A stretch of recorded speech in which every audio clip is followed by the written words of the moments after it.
Courtney Clenney was 25 years old when her boyfriend returned home one day in 2022 and the two got into a serious argument. She called 911 later that day, saying things got out of hand and her boyfriend was now unresponsive by the time police got there. But more than a year later, prosecutors found a chilling phone call in which Courtney threatened her boyfriend's life less than a month before the 911 call. To top this off, her statements to police have never aligned with the evidence that was found at the scene of the crime. And detectives now think there's much more to the story than Courtney Clenney is leading them to believe.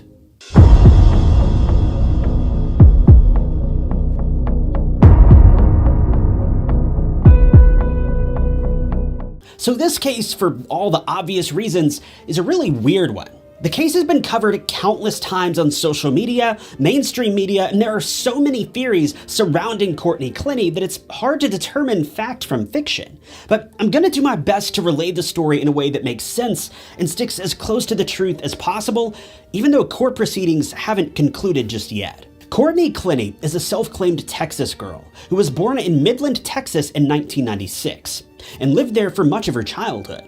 She became the center of attention from a very young age, always pursuing her passion for modeling and everything that comes along with that lifestyle. She began modeling when she was just 12 years old or 13 years old, getting started in 2003 when her family uprooted and decided to move from Midland, Texas to Austin, Texas. Once here, she began taking classes on modeling and acting and began starring in commercials, officially beginning her career in the industry. But for the next 10 years or so, Courtney more or less faded from the spotlight.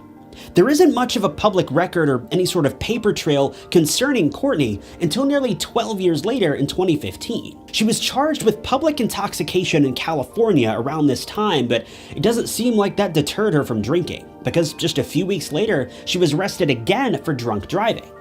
This time, she was sentenced to serve just 3 days in prison, even though she could have easily taken someone's life or lost her own.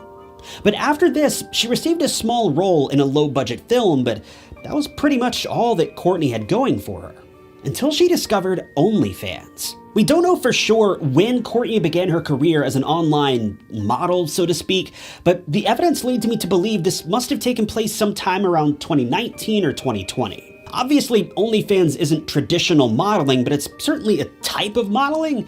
I suppose for Courtney, this is when her life really began to take a turn.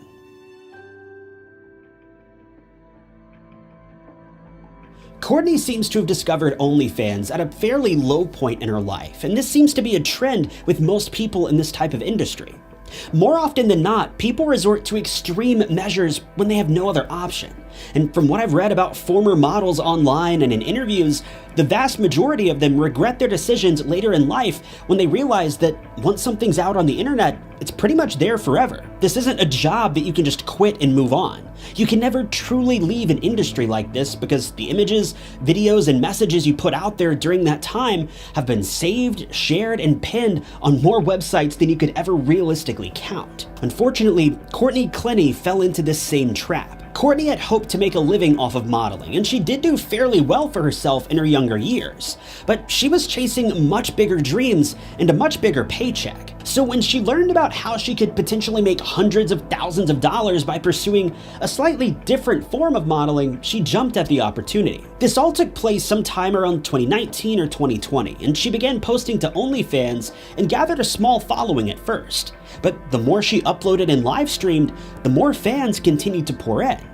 Before she knew it, Courtney had struck gold with her new employment. Hundreds, sometimes thousands of fans showed up for Courtney's uploads, and before long, she was bringing in more money than you could ever imagine. At one point, it was rumored that Courtney made more than $3 million in less than a week. Now, I couldn't verify this claim because her bank records obviously aren't public knowledge, but based on reports from other models in this industry, this seems like a pretty realistic number. I see no reason to doubt it. For Courtney, everything was looking up. She was finally becoming the model she had always dreamed of, and she had more money than she could possibly spend in her lifetime. But little did she know that all of this was about to come tumbling down faster than anyone could have believed. Sometime in 2020, Courtney met a man named Christian Obamseli. Even though Courtney had become a social media star and had begun sharing virtually every detail of her life online, we don't really know much about the beginning of this relationship. All we know for sure is that the two met in Austin sometime during the pandemic, and they moved to Florida later on to start their new life together. They've been living in a luxury apartment in Miami, living the literal dream for many people. Now, I'm gonna do my best to choose my words carefully here because I know there are many people out there who are fans of this particular type of lifestyle, and they're more than willing to follow anyone and everyone on social media to live vicariously through them, experiencing all that the celebrity lifestyle has to offer secondhand. And that's totally fine, I guess, it's just not my cup of tea. But to put it nicely, it doesn't seem like Courtney Clenney had any deep feelings towards Christian. Now, I'm sure as time passed by, the two grew to care for one another quite a bit, but for Courtney, it seems like their relationship began for a pretty strange reason, and I'm not sure if Christian was aware of this. But in an interview with We in Miami, a popular local podcast, Courtney opened up about her time working for OnlyFans. She admitted to the host that she was making a lot of money from her new career, usually bringing in 6 figures a month at a minimum. But she also opened up about something else that was pretty telling about Courtney's personality and life choices. When asked about the guys that she dated, there seemed to be a pattern forming. The host asked if she only dated rich guys. Courtney agreed but corrected the host, clarifying that she only dates rich black guys. Now, at the risk of getting canceled and having this whole show shut down, I'm just gonna leave that statement as it is. I'm not gonna comment any further on that, but you can draw your own conclusions, and I bet we're on the same page here.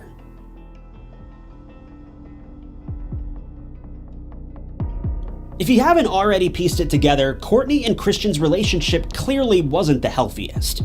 After Courtney's remarks about why she began dating Christian in the first place, it's pretty clear to see where her head was at during this time of her life. But things only got worse in 2021, when police were finally called to the home of Courtney and Christian. According to police records, in July of 2021, officers were called to their home after a fight had broken out. Now, we don't know who started the argument, and honestly that's completely irrelevant, because by the end of it, Courtney had begun to throw punches and was seriously abusive towards Christian. Investigators say that they took a statement from Christian, in which he claimed that Courtney had assaulted him and she'd begun to throw things at him, including shards of glass and other sharp objects, all aimed at his head. From the best I can tell, Christian never threw a punch, nor did he make any aggressive attempts at defending himself. He seems to have called the police to try to de-escalate the situation, but then dropped the charges a month later when he and Courtney reconciled. But this wasn't the end of the squabbles between the two. According to court documents and various police records, officers were called to their home and charges were filed time and time again. Each time, tenants from the apartment building and other residents from the local area reported the two for arguing, fighting one another, shouting, and generally being unpleasant to be around. It seems that these two were constantly at each other's throats, and most of the blame often fell on Courtney, though Christian certainly played a part as well. At the very least, Christian can be blamed for not walking away or ending the relationship entirely. But truthfully, most of these reports seem to target Courtney as the assailant. There was even security footage captured in February of 2022 that showed Courtney repeatedly striking at Christian in an elevator. Christian mostly keeps his cool, though he did eventually lay a hand on Courtney a couple of times to get her off of him. But the whole while, Courtney is seen striking him in the face, attempting to pull his hair and pushing him multiple times. Just a month after this CCTV footage was recorded, the unthinkable happened when Courtney could no longer control her rage and she unleashed on Christian. The Miami-Dade state attorney said it best when she commented on the case and said, quote, "The defendant was aggressively attacking Christian. She was extremely tempestuous and combative. The violent and toxic 2-year relationship of Christian Obumseli and Courtney Clenney did not have to end in tragedy." A timeline of events was pieced together by police officers mere days after the crime took place. Key fob records from the couple's apartment detail the hours and minutes leading up to an argument that the couple would not come back from. At around 1:15 p.m. on April 3rd, 2022, Christian left the apartment building for a few hours. At 4:32, he returned to the apartment with sandwiches from Subway. At this same time, Courtney was finishing up an Instagram video, posting it just minutes later. Courtney's final Instagram video appears to have been a live Q&A that she shared as a reel on April 3rd. Around the time that she filmed this video, she'd spoken with her mother on the phone twice, once at 4:43 p.m. and once at 4:56 p.m. During both of these calls, Courtney's mother said Courtney sounded perfectly normal and nothing seemed unusual.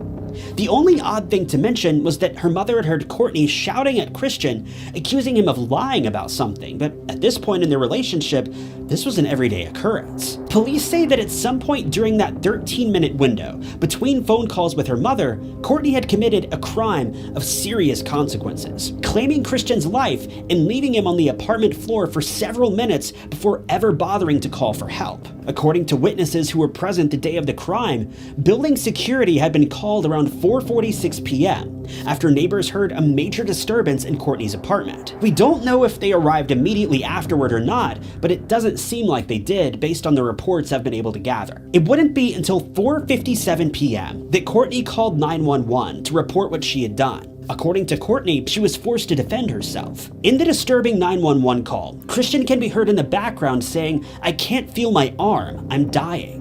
He would pass away just minutes later. When officers finally arrived at the scene, Courtney was arrested immediately. There was no evidence that the crime was in self-defense outside of a small bruise on Courtney's shoulder that could have come from literally anything. Investigators who were taking her statements and her confession said that she contradicted herself multiple times during the investigation, proving to them that she wasn't telling the full truth. The coroner's report also doesn't seem to agree with what Courtney claimed. The wound was reportedly 8 centimeters deep and was at a slight downward angle. The coroner and police believed that this was an up-close and personal injury. Prosecutors obviously weren't buying Courtney's story, but a chilling audio recording would only further prove that Courtney was little more than a liar, and now a killer. After a brief investigation, Courtney Clenney was arrested for homicide, with police discovering a disturbing and downright haunting threat made by Courtney just weeks before Christian lost his life. In this recording, which was shared by WSVN, Courtney is heard shouting an expletive-laced rant at Christian, saying, quote, "I'm actually not having a good day where I actually want to kill you, but you don't take me seriously." Now that a serious crime had been committed and there was mounting evidence against Courtney, investigators were willing to take the case a bit more seriously and began looking back over the various reports of assault that had taken place between the couple, dating back to 2020. Several awful tweets also came out, tweets that were posted by Christian when he was in high school, in which he used derogatory remarks towards women of color, proving that he wasn't the clean-cut man that he made himself out to be. By now, investigators had reason to believe that these reports of assault from the last 2 years went both ways, and they'd now begun to believe that Courtney had, in fact, been the victim of Christian all along. But they also had clear evidence that she, too, had victimized Christian. But regardless of all this, police were more interested in what took place on the day of Christian's demise. And the evidence that they had against Courtney was quite clear. If Courtney truly had been the victim of violence during this entire time period, it's fairly easy to see how her anger and resentment may have gotten the better of her. But we have to keep in mind this doesn't erase the crime that she committed.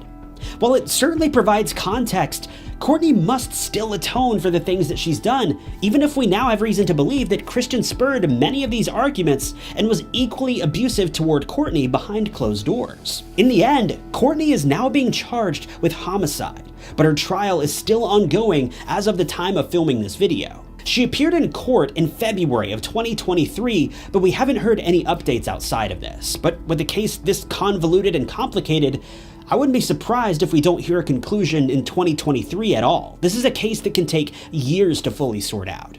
Courtney is currently in jail awaiting trial, and she's been denied bail, with the judge considering her a flight risk. Thank you guys for tuning in to another episode of True Crime Stories. If you liked the video and you like the channel, be sure to hit the like button and subscribe. If you want to see more of these videos and help the channel grow, be sure to leave a comment below. Let me know, while Courtney is obviously to blame for taking Christian's life, do you believe that her actions were justified if she truly was the victim of his abuse? Or do you believe that she's nothing more than a cold-blooded killer? But with that, my name is Ty Knotts, and I'll catch you guys in the next video.